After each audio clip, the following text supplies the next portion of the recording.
And welcome to the online platform of Rouse Academy for Competitive Exams. And I, Pragya Pandey, welcome you all to our very special series on Daily News Review. बात करते हैं आज के महत्वपूर्ण articles के बारे में। सबसे पहले हम चर्चा करेंगे पार्लियामेंट्री पैनल की, जिसने डिसाइड किया है कि डेथ पेनल्टी से रिलेटेड जितना भी डिसीजन है इसको सेंटर के ऊपर छोड़ दिया जाएगा। देखिए, पार्लियामेंट्री पैनल ने यहाँ पर अपनी रिपोर्ट सबमिट करी है, जो कि रिसेंटली डिसाइड की गई थी because of the Bharatiya Nyaya Sanhita which is the BNS bill 2023, जिसका मुख्य उद्देश्य था कि जो ब्रिटिश एरा का इंडियन पीनल कोड है इसको यहाँ पर ख़त्म किया जाए और एक रिवाइज्ड वर्जन यहाँ पर लेकर आया जाए। जो प्रपोज्ड बिल है इसने बात करी थी कि जो नंबर ऑफ क्राइम्स हैं जिनको डेथ पेनल्टी के लिए इंक्रीज किया जाना चाहिए ये हो जाएंगे 11 से 15। आज की डेट में हम बात करें तो अभी तक ऐसे 11 पनिशेबल ऑफेंस है जो कि डेथ पेनल्टी के लिए यहाँ पर लागू होते हैं, लेकिन यहाँ पर जो प्रपोज्ड बिल है इसके अंदर इन क्राइम्स को बढ़ाकर 15 करने की बात की गई है। अब देखिए, इस पूरे डिस्कशन को लेकर क्यों आया गया। अगर हम recently national law university Delhi की जो कि अपना एक एनुअल स्टैटिस्टिकल रिपोर्ट निकालता है 2022 की अगर हम बात करें, तो आज की डेट में दिसंबर 31, 2022 तक इंडिया में 539 मतलब नियर बाय 540 प्रिजनर्स हैं जो कि डेथ रो के नज़दीक हैं, जो कि ये जो नंबर है ये 2016 के बाद से आपको लगातार बढ़ा हुआ देखने के लिए मिलेगा। ऐसे में पार्लियामेंट्री पैनल का बहुत क्लियरली डिसीजन है कि जो डेथ पेनल्टी है इससे रिलेटेड जितने भी डिसीजंस हैं इसको सेंटर को डिसाइड करना आवश्यक है। चलिए बात कर लेते हैं पार्लियामेंट्री कमेटी के बारे में, पार्लियामेंट्री पैनल के बारे में। पार्लियामेंट्री कमेटी जो इंडिया में होती हैं ये ग्रुप्स होती हैं मेंबर्स ऑफ पार्लियामेंट का, MPs का, जिन्हें इलेक्ट किया जाता है, अपॉइंट किया जाता है या नॉमिनेट किया जाता है बाय द स्पीकर और एल्स द चेयरमैन। ओरिजिनेशन की बात करें तो ब्रिटिश पार्लियामेंट से हमें इनके ट्रेसेस देखने के मिलते हैं। ये जो कमेटीज़ हैं ये एक स्पीकर ऑफ लोकसभा या जो चेयरमैन होते हैं राज्यसभा के उनके गाइडेंस में ऑपरेट होती हुई हमें नज़र आएंगी। ये बहुत ही क्रूशियल रोल प्ले करती हैं जब बात होती है पार्लियामेंट्री सिस्टम की, उसका कंडक्ट कैसा होना चाहिए, क्या इन्वेस्टिगेशन होना चाहिए, क्या वर्तमान फाइंडिंग्स है, क्या रिकमेंडेशन है, क्या हमारा एक प्रोस्पेक्टिव होना चाहिए हाउस ऑफ पार्लियामेंट का, इस सभी को लेकर पार्लियामेंट्री कमेटी के बारे में बात की जाती है। तो जब हम इसके बारे में बात कर रहे हैं तो कहीं ना कहीं हमारा कोई आर्टिकल है जो इसके साथ डील करता है। बात की जाती है आर्टिकल 105 की, जहां पर प्रोविज़न किया गया है पार्लियामेंट्री कमेटी के बारे में। एक स्पेसिफिक कॉन्स्टिट्यूशनल प्रोविजंस है जो कि आउटलाइन करता है पावर और प्रिविलेजेस ऑफ पार्लियामेंट, उसके मेंबर्स के बारे में, उसकी कमेटी के बारे में। वहीं आर्टिकल 118 के बारे में अगर हम बात करें तो जो एम्पावर करता है प्रत्येक सदन को, जो कि पार्लियामेंट का प्रत्येक सदन है, कि ये रूल्स और रेगुलेशंस के लिए, प्रोसीजर्स के लिए, कंडक्ट ऑफ बिजनेस के लिए एक कॉन्स्टिट्यूशनल प्रोविज़न क्रिएट करेंगे। और इसी के आधार पर हमें कुछ स्पेसिफिक पार्लियामेंट्री कमेटी देखने के लिए मिलती है। फॉर एग्जाम्पल सबसे पहले हमें स्टैंडिंग कमेटी देखने के लिए मिल जाती हैं, जिनको किसी duration of the parliamentary year के लिए इनको तैयार किया जाता है। ये रिपोर्ट्स को रिलेटेड, बिल्स को रिलेटेड, बजट को लेकर जितनी भी मिनिस्ट्रीज़ हैं उनको देखते हुए यहाँ पर अपनी रिपोर्ट्स तैयार करती हैं। दूसरी एडहॉक कमेटी हो जाती है, जिनको एडहॉक हैं दैट मीन्स इनका पर्पस किसी एक फुलफिल एक पर्टिकुलर काम के लिए ही इनको यहाँ पर बनाया गया है। इनका जो समय सीमा होती है निश्चित होती है, उस पर्टिकुलर काम की ये बहुत अच्छे से देख रेख करती हैं और उसके ख़त्म होने के बाद इन्हें डिसॉल्व कर दिया जाता है। एग्जाम्पल की बात करें तो सिलेक्ट कमेटी आपको इसमें देखने के लिए मिल जाएगी, जो कि बिल्स होते हैं उनसे रिलेटेड इन डेप्थ डिस्कशन करती है। अलॉन्ग विद दैट हमें जॉइंट कमेटीज़ देखने के लिए मिलती हैं, जहां पर लोकसभा और राज्यसभा दोनों मिलकर एक साथ आते हैं। ये किसी भी स्पेसिफिक मुद्दे पर लेकर यहाँ पर चर्चा करते हैं। Along with that public account committees हमें देखने मिलती हैं, estimate committees, committees on public undertaking committees भी हमें देखने के लिए मिल जाएंगे। अलॉन्ग विद दैट आप याद रखेंगे कमेटीज़ ऑन सबऑर्डिनेट लेजिस्लेशंस भी हमें देखने के लिए मिलती हैं। चलिए moving on to the next article of the day, बात की जाएगी secrecy and no tax reason why Indians look at Cyprus. क्या है पूरी बात को बहुत डिटेल में समझेंगे। बहुत ही बड़ा सा एक आर्टिकल हमें यहाँ पर देखने के लिए मिलेगा।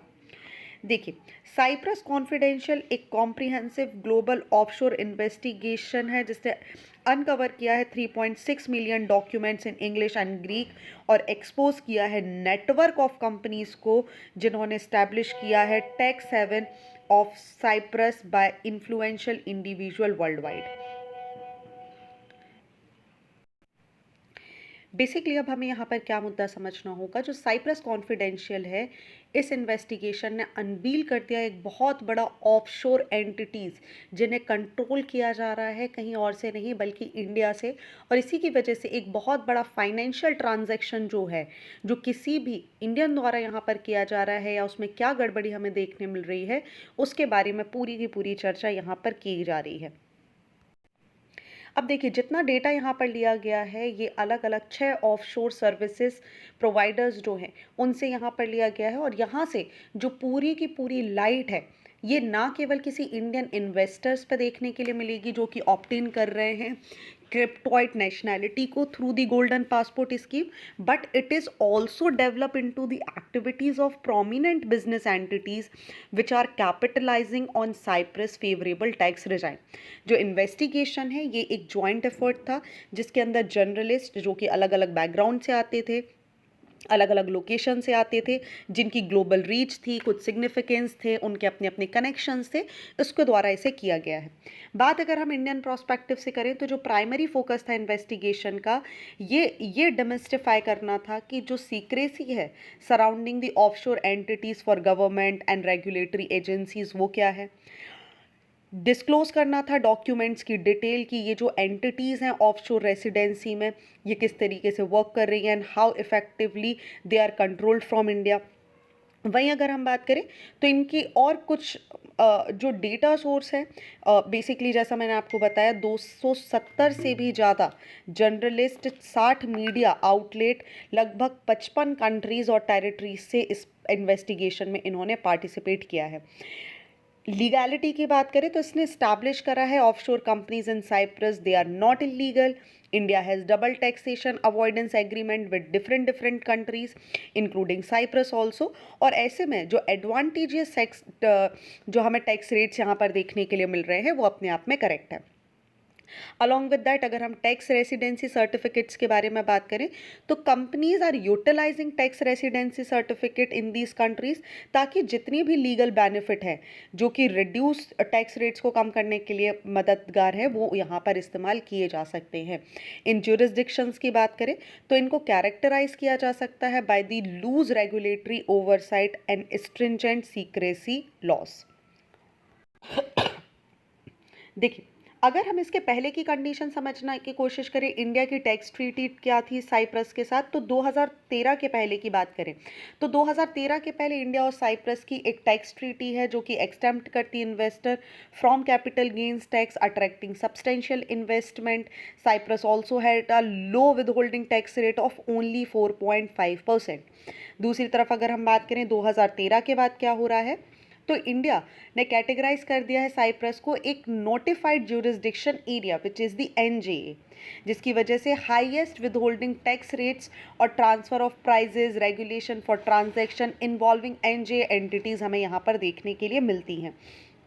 अलॉन्ग विद दैट अगर हम DTAA की बात करें 2016 से तो एक रिवाइज DTAA यहाँ पर साइन किया गया था 2016 में, जिसके कारण साइप्रस रिसाइडिंग है from NJ with retrospective effect from November 1, 2013 ये जो ट्रीटी है ये इंट्रोड्यूस करती है source based taxation on the capital gains and a grandfathering clause also.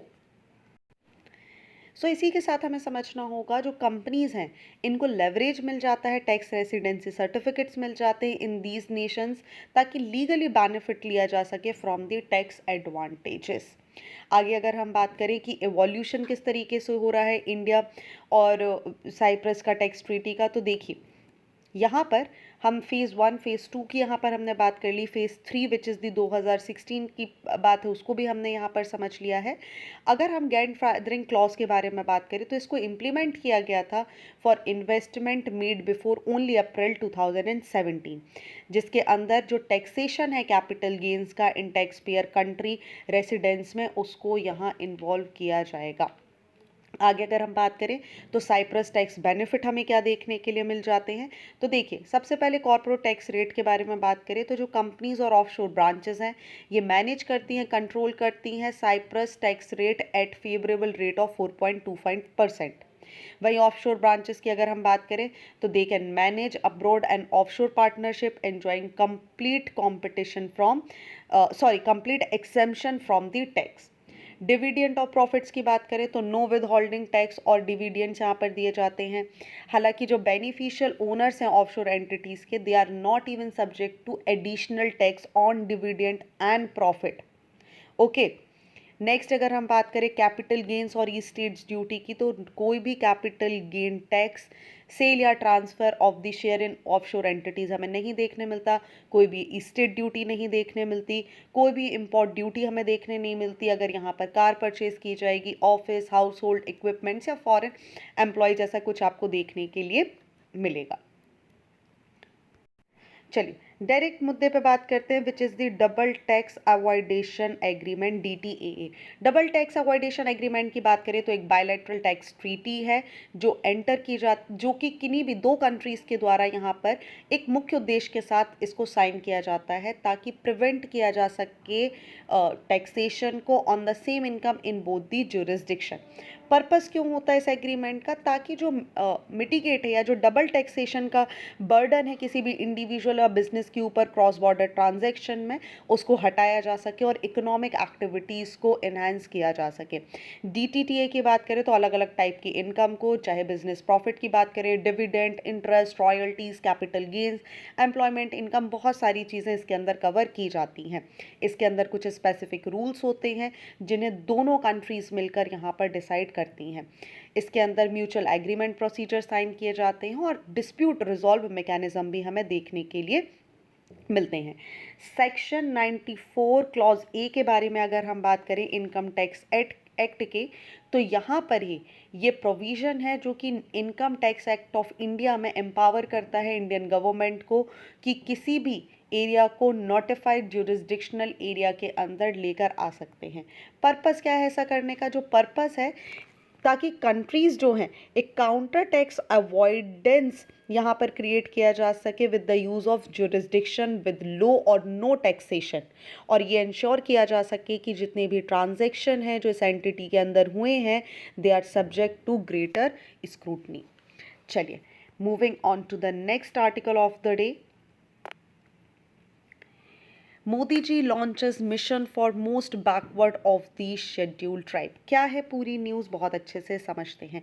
Prime minister Narendra Modi ने इनॉग्रेट कर दिया है 24,000 करोड़ का प्रधानमंत्री particularly vulnerable tribal group which is the PMPVTG mission, जो कि एम्फसाइज करेगा एक holistic development for approximately 28 lakhs particularly vulnerable tribal groups जो कि आपको इंडिया में देखने के लिए मिलेंगे। लॉन्च कब किया गया है?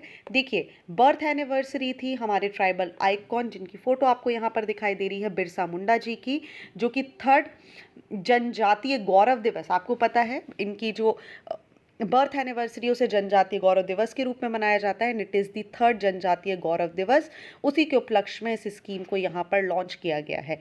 उद्देश्य क्या है? PVTG मिशन के अंतर्गत जितना भी एसेंशियल एमिनिटीज़ हैं, सर्विसेज है रिमोट लोकेशन में जो PVTGs को नहीं मिल पा रही हैं वो देना, साथ ही इनको telecom connectivity, electricity, safe housing, clean drinking, sanitation, education के लिए इनको पहुँचाना, हेल्थ फैसिलिटीज़ प्रोवाइड कराना, न्यूट्रिशन और सस्टेनेबल लाइवहुड की अपॉर्चुनिटी प्रोवाइड कराना इसका मुख्य काम है। फाइनेंशियल सपोर्ट की बात करें तो 18,000 करोड़ रुपए यहाँ पर रिलीज़ किए गए हैं as the 15th installment on the Pradhan Mantri Kisan Samman Nidhi scheme. Financial support का मुख्य उद्देश्य यहाँ पर है कि जो इतने भी यहाँ पर लोग हैं जो जनजातीय ग्रुप से बिलोंग करते हैं उनको सपोर्ट प्रोवाइड करना।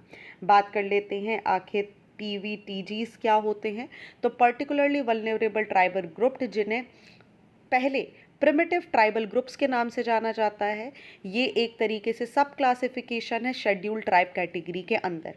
इस कैटेगरी की अगर हम बात करें तो उन ट्राइबल्स को आइडेंटिफाई और प्रायोरिटाइज करने के लिए इसे बनाया गया था जो कि सबसे ज़्यादा वल्नरेबल है अपनी कम्युनिटीज़ के अंदर।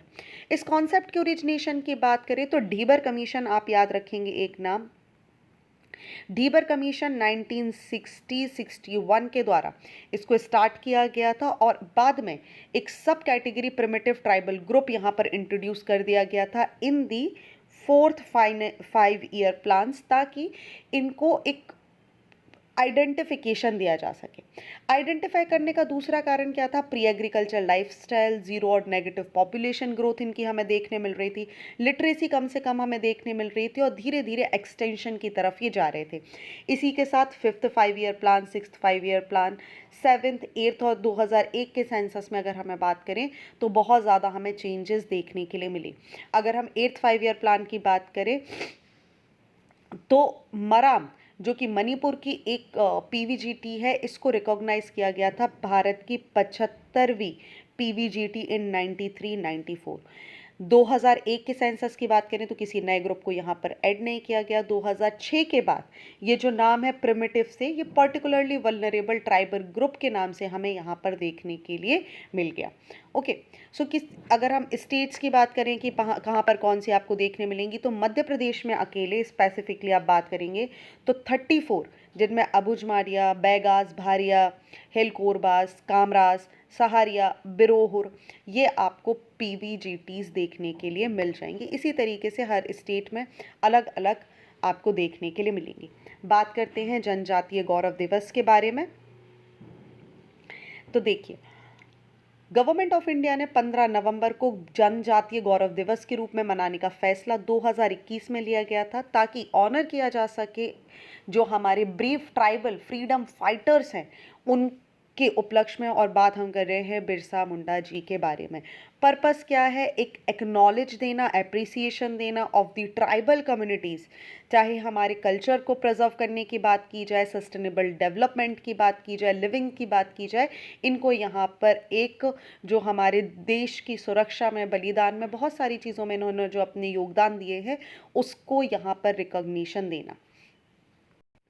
चलिए, इतना हमने डिस्कस कर लिया। थोड़ा सा हम बिरसा मुंडा जी के बारे में भी डिस्कस कर लेते हैं। अगर मैं आपको यहाँ पर कुछ थोड़ी इन्फॉर्मेशन देना चाहूँ तो याद रखेंगे 15 नवंबर 1875, ठीक है, 1875, उलीहट्टू विलेज झारखंड में बिरसा मुंडा जी का यहाँ पर जन्म हुआ था, एक ट्राइबल मुंडा फैमिली में। इन्होंने ब्रिटिश राज के जितने एक्सप्लॉयटेशन थे उसके खिलाफ आवाज़ उठाई थी। ब्रिटिशर्स ने ज़मींदारी सिस्टम लॉन्च किया था छोटा नागपुर में, जिसकी वजह से जो ट्राइबल्स का कुंटकट्टी एग्रेरियन सिस्टम था वो बहुत ज़्यादा इम्पैक्ट हुआ था। मनी लैंडर्स, कॉन्ट्रैक्टर्स, यहाँ पर जो लोग थे, ये यहाँ पर जमींदार जो नॉर्मल लोग थे उनको कंट्रोल करने लगे थे। और इसी का कारण था कि बिरसा मुंडा जी ने यहाँ पर आदिवासी के लिए काम करने के लिए एक वॉर यहाँ पर रिलीज़ कर दिया और इंट्रोड्यूस करा एक स्लोगन जिसका नाम है सिमरा फिरू राजाजय, which means victory to the ancestral king, जिसके बाद ऑटोनॉमी जो ट्राइबल्स की है उसके बारे में यहाँ पर बात की गई। एक बहुत बड़े लीडर निकल कर ये यहाँ पर आए और इन्होंने लगातार, आप देखेंगे, छोटा नागपुर टीनेंसी एक्ट 1908, इसका आपको एक परिणाम देखने मिलेगा और एक लैंडमार्क लेजिस्लेशन बन गया था जिसने सेफगार्ड किए ट्राइबल्स के राइट को और प्रोवाइड किया उन्हें significant relief from the tribal communities. Okay, चलिए बात करते हैं अगले आर्टिकल के बारे में। Next article is talking about the why IAS coaching centres being probed by CCPA। Recently कुछ घटनाएं हुई हैं। अक्टूबर 23 की बात करें तो एक इन्वेस्टिगेशन की गई थी 20 IAS कोचिंग इंस्टीट्यूट पर, जहां पर मिसलीडिंग क्लेम्स या अनफेयर ट्रेड प्रैक्टिसेस का यहां पर एक इल्ज़ाम लगाया गया था, जिसमें से 4 जो 20 इंस्टीट्यूट सिलेक्ट किए गए थे उसमें उनको ऑलरेडी 1 लाख की पेनल्टी दी जा रही है। कारण क्यों? देखिए, सभी जो इंस्टीट्यूट है जिनको यहाँ पर नोटिस भेजा गया, ये सेम टॉप रैंकर होल्डर्स को अपना अपना नाम दिखाते हैं कि देखिए ये हमारे यहाँ से पढ़ा हुआ है, ये हमारे यहाँ से पढ़ा हुआ है। एंड व्हाट इज हैपनिंग, हम सभी भ्रमित होकर एक फॉल्स ट्रैप में यहाँ पर फंस जाते हैं। यही अगर आप बात करेंगे कंपटीशन कमीशन ऑफ इंडिया के हिसाब से ये अनफेयर ट्रेड प्रैक्टिस यहाँ पर कही जाती है। विच मीन्स जितने भी कॉम्पिटिटिव एग्जाम का जब भी रिजल्ट आता है, स्पेशली यूपीएससी सिविल सर्विसेज की हम बात करें, तो जितनी भी कोचिंग इंस्टीट्यूट है ये हर टॉप रैंकर के नाम अपनी अकेडमीज़ के बाहर शो करते हैं, और इसी की वजह से आप देखेंगे उनके नाम को एडवर्टाइज करके दे आर जनरेटिंग कॉस्ट, जो कि कंज्यूमर प्रोटेक्शन एक्ट 2019 के अंदर अगर हम बात करें तो सेक्शन 2 क्लॉज 28 को यहाँ पर कंज्यूमर प्रोटेक्शन एक्ट को ख़त्म कर रहा है, जो कि बात कर रहा है deliberate concealment of important information qualifies as a misleading advertisement. और इसी के लिए वायलेशन के लिए अगर पहली बार कोई वायलेशन करता है तो 10 लाख रुपए तक की पेनल्टी उस पर लगाई जा सकती है, और बार बार अगर आप देखेंगे तो 50 लाख, और इसके बाद कुछ लीगल एक्शंस भी लिए जा सकते हैं। यूपीएससी ने रिकमेंड किया 933 candidate in 2022, but coaching institutes under CCPA proved claim over 3500 selection. So which is एक बहुत बड़ा क्वेश्चन मार्क लग जाता है। इसी के अंदर आप देखेंगे तो बहुत सारे इंपॉर्टेंट जो अकेडमीज हैं जिनके नाम यहाँ पर दिए गए हैं बहुत clearly, you can see the names here. Some of them are Iqra IAS, Chahal, आप देख लेंगे। IAS बाबा, इनको पेनल्टी देखनी पड़ी। IAS बाबा को देखिए, इन्होंने नेशनल कंज्यूमर डिस्प्यूट रेड्रेशल कमीशन में यहाँ पर चैलेंज भी किया है। वाजीराव एंड रेड्डी, KSG, दृष्टि IAS, Shri Ram, next vision, ये सारे अलग अलग इंस्टीट्यूशन हैं, 20 से भी ज़्यादा, जो इस particular in fact Byju's also is there, Yojana IAS। These are the very famous institutions of Delhi जिन सभी के ऊपर इस पर्टिकुलर चीज़ का क्वेश्चन मार्क लगाया गया है। ओके, बात करें CCPA के बारे में, तो एक रेगुलेटरी बॉडी है जिसे 2020 में यहाँ पर इस्टेब्लिश किया गया था, जो कि हमारे कंज्यूमर प्रोटेक्शन एक्ट 2019 के तहत इसको बनाया गया है। CCPA की बात करें तो ये काम करता है under the administrative control of ministry of consumer affairs. Composition की बात करें तो इसके अंदर एक chief commissioner as a head आपको देखने मिलेगा, 2 कमिश्नर आपको एज ए मेंबर देखने मिलेंगे, जो कि यहाँ पर डील करते हैं सारे मैटर्स से related with goods, while the other will work into the cases relating to services also. Okay, power and functions की बात करें तो जैसे मैंने आपको बताया, ये किसी भी इंक्वायर कर सकते हैं, इन्वेस्टिगेट कर सकते हैं into matter related to violation of consumer right या किसी भी तरीके के अनफेयर ट्रेड प्रैक्टिसेस को लेकर यहाँ ये सुओ मोटो के तहत काम कर सकते हैं। साथ ही ये कंप्लेंट को रिसीव करने के बाद भी काम कर सकते हैं, डायरेक्ट इन्वेस्टिगेशन भी कर सकते हैं। दे कैन रिकॉल गुड्स और withdraw of services that are dangerous, hazardous और एल्स अनसेफ। ओके, और इसी के तहत पेनल्टी आपको 10 लाख से लेके 50 लाख या इम्प्रिजनमेंट भी हमें देखने के लिए मिल जाएगा। चलिए बात करते हैं अगले आर्टिकल के बारे में। बहुत ही छोटी सी न्यूज़ है, हम डायरेक्टली चर्चा करेंगे FATF के बारे में, लेकिन एक बार समझ लेते हैं न्यूज़ क्या बात कर रही है। Financial action task force team is in India for mutual evaluation to assess the effectiveness and implementation of country's legal framework against money laundering and terrorist financing. Okay, चलिए समझ लेते हैं कि आखिर ये FATF है क्या। फाइनेंशियल एक्शन टास्क फोर्स के बारे में अगर हम बात करें तो एक इंटर गवर्नमेंटल ऑर्गेनाइजेशन है जिसे स्टैब्लिश किया गया था 1989 में by the G7 combat financial crime countries के द्वारा। आप मुझे बताएंगे G7 कंट्रीज़ में कौन आती हैं? G7 कंट्रीज़ के द्वारा, ताकि फाइनेंशियल क्राइम्स को यहाँ पर कॉम्बैट किया जा सके। हेडक्वार्टर की बात करें तो इसका हेडक्वार्टर हमें पेरिस में देखने के लिए मिल जाता है। इम्पॉर्टेंट काम क्या है कि जितनी भी पॉलिसीज़ बनाई जाती हैं उनका मनी लॉन्ड्रिंग से क्या हमारी कंट्रीज़ का लेना देना है, टेररिस्ट फाइनेंसिंग से निपटने के लिए हम क्या प्रयास कर रहे हैं, ग्लोबल थ्रेट से निपटने के लिए हमारा फाइनेंशियल सिस्टम कितना स्ट्रॉन्ग है, इस सभी को देख रेख करने का काम FATF करता है। ओरिजिनली अगर हम बात करें तो इनका मुख्य उद्देश्य है काउंटरिंग मनी लॉन्ड्रिंग, ताकि जो करप्शंस हैं, जो वेपन्स में फाइनेंस का इसका इस्तेमाल किया जाता है मास डिस्ट्रक्शन में, उसको रोका जा सके। Almost every single country now अडेज इज सपोर्टिंग FATF, जो कि इसके वाइड स्प्रेड इंटरनेशनल इन्फ्लुएंस के बारे में बात करती है। मेंबरशिप की बात करें तो पॉलिसी मेकिंग बॉडी है जो कि जिसके मेंबर ज्यूरिसडिक्शन आपको देखने के लिए मिल जाएगा। इंडिया इसका ऑब्जर्वर बना था 2006 में। और अगर हम इसके बात करें, FATF इसके बाद लगातार एक म्यूचुअल इवोल्यूशन रिपोर्ट यहाँ पर जारी करता रहता है, जिसके अंदर अलग अलग कंट्रीज़ का क्या स्टेटस है उसके बारे में बात की जाती है।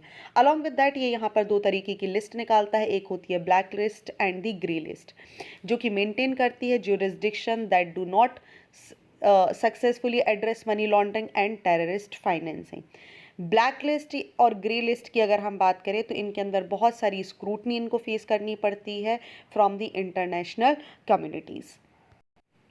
चलिए, ग्रे लिस्ट की बात करें तो इसके अंदर उन कंट्रीज़ को इंक्लूड किया जाता है those are considered safe haven for supporting terror funding and money laundering.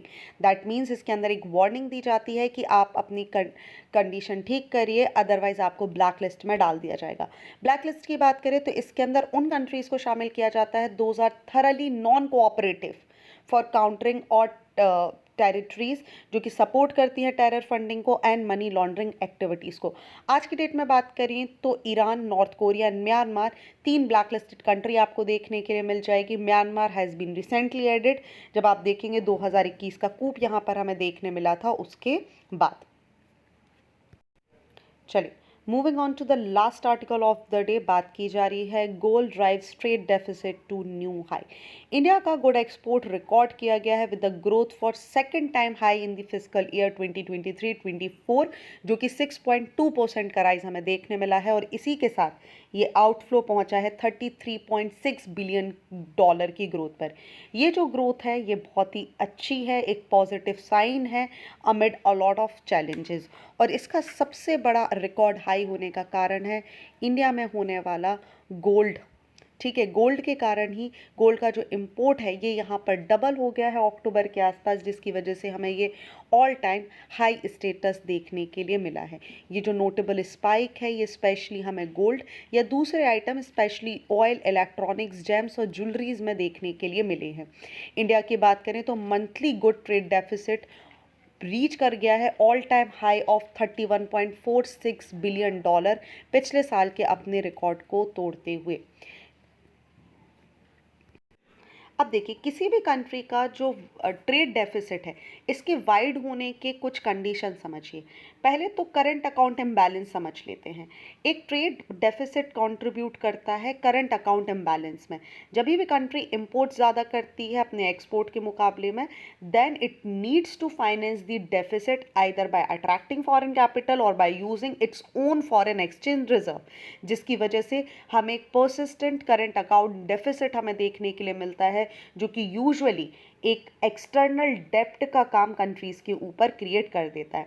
दूसरा, अगर हम बात करें, इसी के साथ एक और हमें डिफरेंस देखने मिलता है which is the pressure on our currency.